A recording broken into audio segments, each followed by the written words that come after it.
Futurist Nick Badminton joins us now with some of his predictions for science and technology in 2020. Welcome, Nick. Good morning. All right, so we're going to begin with one of your predictions, and that is renewable energy becomes our only choice. Yeah, we're kind of at this point where the industrial revolutions over the last 250 years have created an amazing society, and it's been fueled by oil. But now we're at this point where we have to start transitioning because the planet's warming too quickly. The UN said that we're not on target to hit 1.5-degree warming by 2100. It's close to 4 degrees.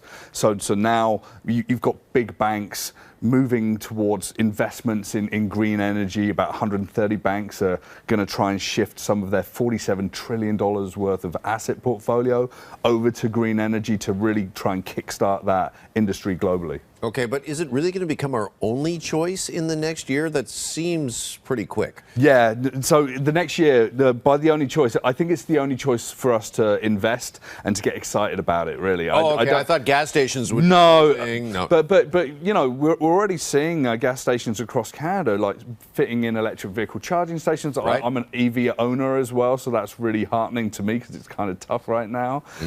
So we're starting to see people really step forward. I think the next year is going to be really important. We're going to see a lot of electric vehicle companies popping up. We're going to see a lot of traditional vehicle companies putting out electric versions of their cars. And in the next 3 years, big changes are going to come. All right, let's talk next about the geo-engineering. What exactly is that, and why is it going to be a big thing next year? So there's too much CO2 in the atmosphere. So it's the idea that we can maybe take some CO2 out of the atmosphere and then turn that into things like clean burning fuel, or we can bury it in the ground. There's a company in Squamish, BC called Carbon Engineering that turns it into clean fuel. But there's another way of geoengineering where we can maybe put aerosols or something into the atmosphere to cool down the planet. Now, that's a very sort of big challenge and sort of big idea. We don't know how that's going to play out.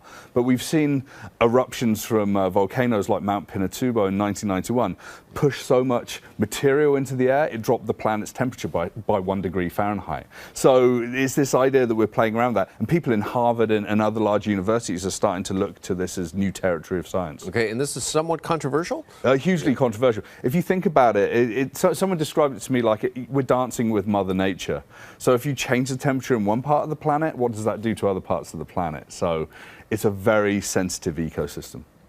You also predict that we're accelerating towards a trillion sensor society. Explain that. So over the next year or so, we're going to see more things like self-driving cars, industry with sensors built into everything, into streets, into smart buildings, into smart cities, and we know that that's quite a controversial subject here in Toronto. And some people are actually saying that over the next 2 to 3 years, trillions of sensors are going to be in the world. Each smartphone has got like 12 to 15 sensors in it anyway, and there's going to be 6 billion of those in circulation in the next year. So just imagine that extrapolated across multiple devices, multiple locations. Suddenly data is everywhere. We're going to grow by 163 zettabytes of data per year by 2025. Sorry, how many bytes, Nick? 163 zettabytes. So a billion high-definition movies of data generated every single year. We're not going to be able to capture it all, but the little that we can capture, we'll point artificial intelligence at it, and we'll liberate some new thoughts about how we can operate and run things efficiently. Okay, and this also comes with controversy, right? Yes. I mean, you just referenced in Toronto, I know they're working on this thing called Sidewalk Labs. That's which right. They think is the city of the future, but we're also giving up privacy, right? And we're going to become, the next generation might be kind of the most surveilled, if you will. Exactly. Corporate surveillance is going to be rife, and it's going to grow over the next year. There are some projects that are really interesting, though. Microsoft's working on something called data dignity, where it gives back ownership of data. And then we choose who can use our data, and then we can profit from it if it's actually used in a commercial setting. Unbelievable stuff. Futurist Nick Badminton, thank you so much for coming in and sharing some of your predictions. I've already got a headache, and 2020 isn't here yet.